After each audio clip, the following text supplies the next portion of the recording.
এই জিনিসটা বানাতে আমার 1 টাকাও খরচ হয়নি, তবুও দেখো কি বানিয়ে ফেলেছি।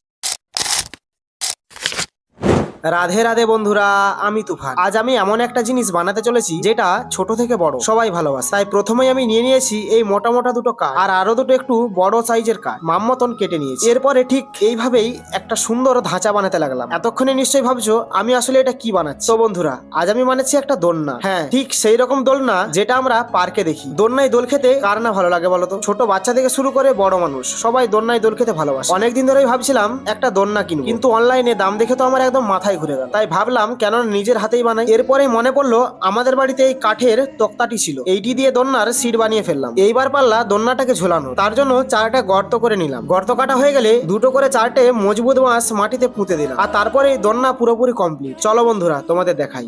1 2 3। এই দেখো আমার নিজের হাতে বানানো দোলনা কেমন হয়েছে বলো তো? আমার তো দারুণ লাগছে। দোকান থেকে কিনলে এর থেকে আরো ভালো পাওয়া যেত, কিন্তু নিজের হাতে বানানোর জিনিস সব থেকে সুন্দর হয়। তো বন্ধুরা, আমার মতন তোমরাও চাইলে খুব সহজেই একদম বিনা পয়সায় এইভাবে একটা সুন্দর দোলনা বানিয়ে ফেলতে পারো। আর দোলনায় দোল খেতে তো আমার ভীষণ ভালো লাগে। তোমাদের কেমন লাগে কমেন্টে জানিও। আর ভিডিওটা ভালো লাগলে লাইক শেয়ার, আর চ্যানেলে নতুন হয়ে থাকলে সাবস্ক্রাইব করে পাশে থেকো। তো বন্ধুরা, ভিডিওটা আজ এখানেই শেষ করছি। দেখা হচ্ছে পরবর্তী একটা নতুন ভিডিওতে। ততক্ষণ তোমরা সকলে সুস্থ থেকো, ভালো থেকো।